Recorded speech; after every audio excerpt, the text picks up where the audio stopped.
Buenos días, tardes o noches, jóvenes, según sea la hora en que me están escuchando. Hoy día vamos a ver lo que hubiese correspondido a la clase que hubiéramos tenido si es que no hubiera ocurrido la cuarentena. Antes de comenzar esta clase, debo decir algunas cosas. Primero, que estoy muy contento de que varios de ustedes han enviado el material de física.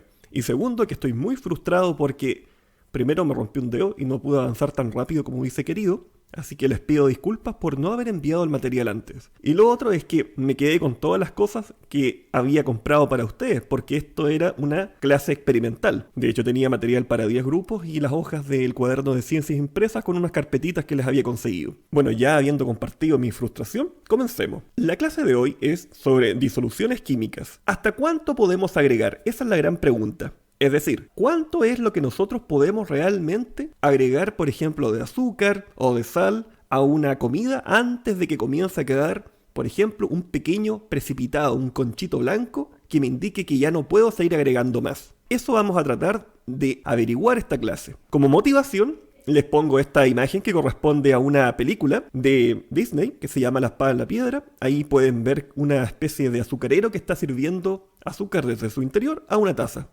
Esto era parte de una escena en que un mago le había dicho a este azucarero de que comenzase a servir, pero el azucarero no paró. Y eventualmente lo que ocurrió fue que quedó de esta forma la taza. Quiero que ustedes me digan algo. ¿Se han dado cuenta que a veces ustedes comienzan a agregar, qué sé yo, mucho azúcar y a veces no se disuelve y en el fondo ustedes logran ver todavía los cristales?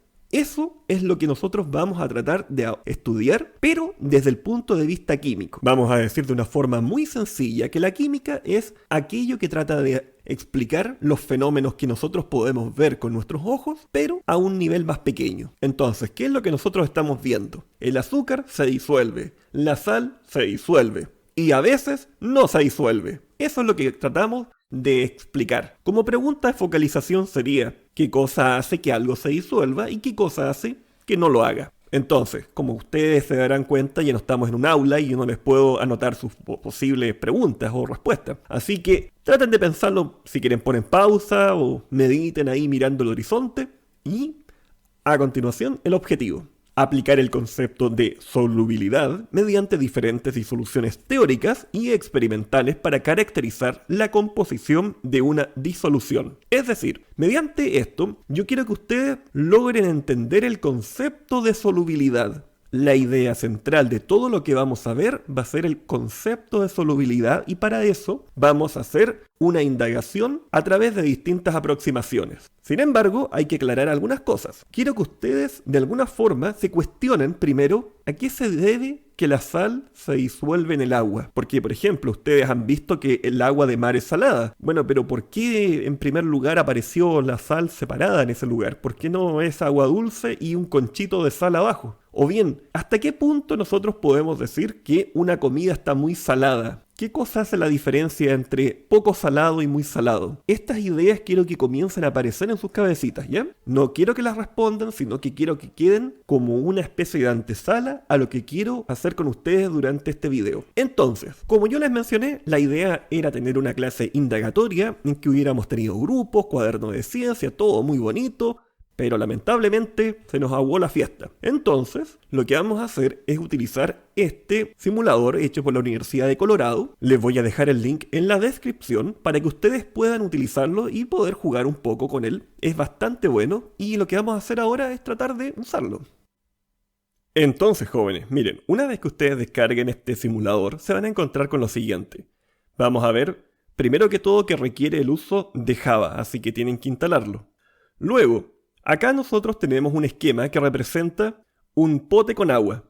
Esta llave que está acá indica que ustedes pueden agregar agua y estos números que están a su derecha indican cuántos litros de agua hay dentro de este pote. Si ustedes quieren sacar agua, abren la llave y miren lo que pasa. Disminuye. ¿Estamos? Restablezcamos los valores. Eso se hace acá donde dice reiniciar todos. Ahora, esto es sal de mesa, es decir, cloruro de sodio. Y esto que parece un salero es un salero. Vamos a ver qué ocurre si lo agitamos. Caen estos pequeños cristales y miren una vez que llegan acá. Primero que todo, díganme lo que observaron. Yo observé que el cristal una vez que entró en contacto con, parece ser que el cristal se desarmó. Eso podríamos decir. Lo otro, miren una cosa en particular. Miren el movimiento que hacen estas distintas pelotitas. ¿Se acuerdan que en física hemos estado viendo sobre la trayectoria? Hemos estado viendo sobre el desplazamiento. Fíjense bien, esto no es un movimiento rectilíneo. Esto es una vuelta de un lado u otro. Es más, parece que está siendo golpeado por cositas que lo están desviando de su ruta. Esto es muy importante, porque como vamos a ver más adelante, el agua está golpeando los cationes y está golpeando los aniones. Me gustaría que viéramos qué ocurriría si reiniciamos y ahora bajamos la cantidad de agua a 1 litro. Miren lo que va a ocurrir. Vamos a poner una gran cantidad de cloruro de sodio en forma de cristal. Y quiero que ustedes vean lo que ocurre. Como se pueden dar cuenta, ocurre de que no logran separarse como sí ocurre con estos pequeños que están acá. Es decir, esto pasaría a ser ese conchito blanco que veríamos cuando agregamos demasiada sal. O bien, pasaría a ser el conchito también de azúcar. Ahora, otra cosa, ustedes logran darse cuenta que algunas veces se forma y se desarma, se forma y se desarma. Miren, ¿qué va a pasar ahora si yo agrego más agua? Quiero que piensen, antes que yo lo haga, ¿qué debería pasar? ¿Se mantiene o se desarma? Vamos a ver. Ajá, se está desarmando. Podría ser que aguante un poquito más de agua. Vamos a ver. Un poquito más. Entonces podríamos decir que esto es la máxima cantidad que es capaz de tener de cloruro de sodio para esta cantidad de litros a esta temperatura. Porque si yo comienzo a agregar más, mira lo que va a pasar. Comienzan a quedar con forma cristalina, es decir, no se disuelven. Ajá. Y si yo agrego mucha más agua,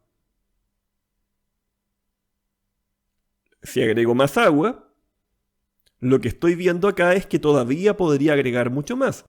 El punto en el cual yo no era capaz de agregar nada más, le vamos a llamar el punto en que estaba la disolución saturada. Y el punto en que tenía un poquito menos, una disolución insaturada. Esto lo podemos ver muy bien en la siguiente imagen. Vamos a parar acá. Miren, esta imagen la saqué de su libro de texto que entregó el ministerio. ¿Qué es lo que ustedes pueden ver acá? La parte de la flecha lo que indica es que abajo hay poco soluto, es decir, lo que está en menos cantidad, y la parte de arriba lo que está en mayor cantidad. Lo importante de esto es que nosotros seamos capaces de ver que una disolución saturada, como dice ahí, tiene la cantidad máxima de soluto que puede aceptar el disolvente a una temperatura en que se encuentra la disolución. Es decir, ¿se acuerdan de ese punto en que yo agregaba un poco más de agua y después, si yo agregaba un poquito de disolvente, comenzaba a caer un poco de precipitado? Ese punto, esa cantidad, era el momento en que estaba saturado. Pero cuando yo agregué una gran cantidad de agua, todavía podía haber aceptado muchísimo más cloruro de sodio. Es decir, podría estar hablando de una disolución insaturada.